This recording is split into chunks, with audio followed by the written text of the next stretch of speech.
చవితి రోజున మీ లైఫ్ లో ఉండే విఘ్నాలన్నీ మనస్ఫూర్తిగా తొలగిపోవాలని కోరుకుంటున్నానండి. ఎంత కలర్ఫుల్ గా ఉందో కదా, ఈ స్మెల్ అదురుతుంది.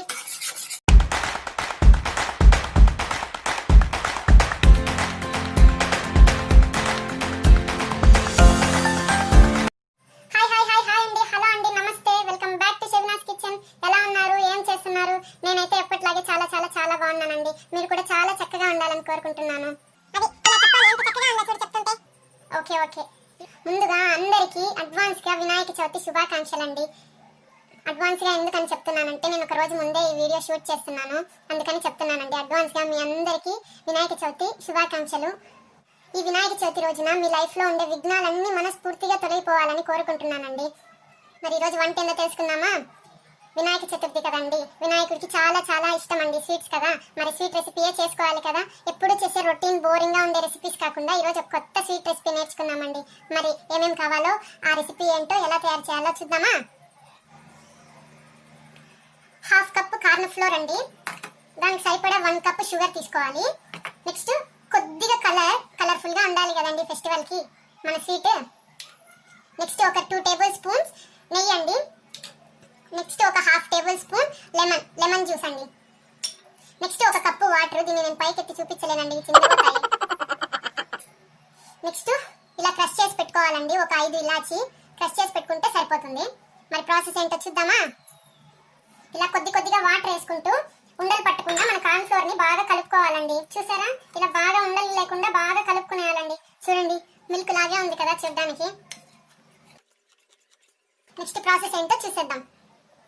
స్టవ్ ఆన్ చేసుకొని ఇలా ఒక కడాయి పెట్టుకొని చూపించే కదా ఒక కప్పు వాటర్ వేసుకోవాలండి. ఇలా ఒక కప్పు వాటర్ వేసుకున్నాక ఒక కప్పు షుగర్ వేసి కరిగించుకోవాలి. ఒక కప్పు షుగర్ వేసి ఇలా బాగా కరిగించుకోవాలండి. షుగర్ క్యారమిల్ అవుతుంది, మరి తిక్కుగా ఏం అవసరం లేదు. షుగర్ కరిగేంత వరకు హీట్ అయితే చాలండి వాటర్. చూడండి, షుగర్ కరిగిపోతుంది. ఇలా కలబెట్టుకున్నాం అనుకోండి త్వరగా షుగర్ కరిగిపోతుందండి.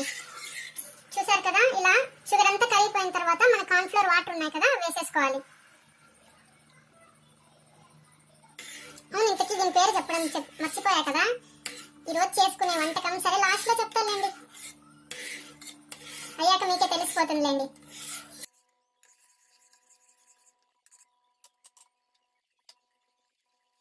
ఇలా కలుపుతూ ఉండాలండి.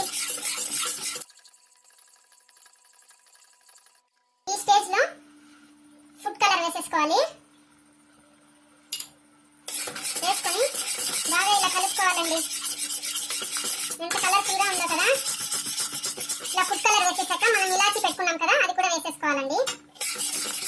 ఇలాచి వేసాక స్మెల్ అయితే భలే వస్తుందండి.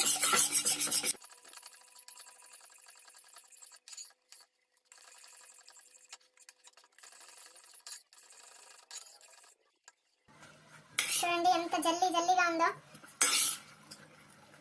ఇలా జల్లాగా ఫామ్ అవ్వాలండి. లాస్ట్ లో నెయ్యి అండి, ఒక 2 టేబుల్ స్పూన్ నెయ్యి వేసుకోవాలి.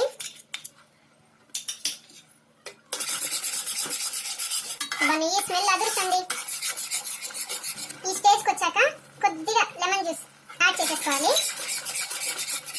లెమన్ జ్యూస్ యాడ్ చేసుకోవడం వల్ల ఈ హల్వా చాలా రోజులు నిల్వ ఉంటుందండి. చూసారా, చక్కగా మన హల్వా రెడీ అయిపోయిందండి. చల్లారాక ఇలా అవుతుంది. నేను ఎక్స్ట్రాలన్నీ కట్ చేసేసానండి. అనుకున్నా ఇంకా సైలెంట్ గా ఉన్నావే, రాలేదే అని వచ్చేసావా? సరే అండి, దీని నేమ్ యాక్చువల్లీ నేను స్టార్టింగ్ లో చెప్పడం మర్చిపోయాను కదా. దీని నేమ్ ఏంటంటే కరాచీ హల్వా అండి, కరాచీ బాంబే హల్వా. మరి ఆలస్యం ఎందుకండి, ఇలా కొత్తగా మీరు కూడా వినాయక చవితికి ట్రై చేయండి. ఈ స్వీట్ అందరూ ఇష్టపడి తింటారండి. దీన్ని ఇప్పుడు కట్ చేసుకుందాం.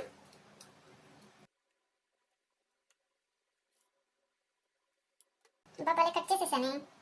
చూడండి ఎంత బాగుందో.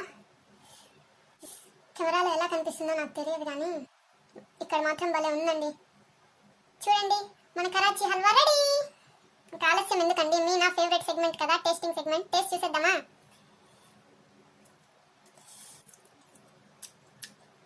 నిజంగా సూపర్ అండి, ఒకసారి ట్రై చేయండి.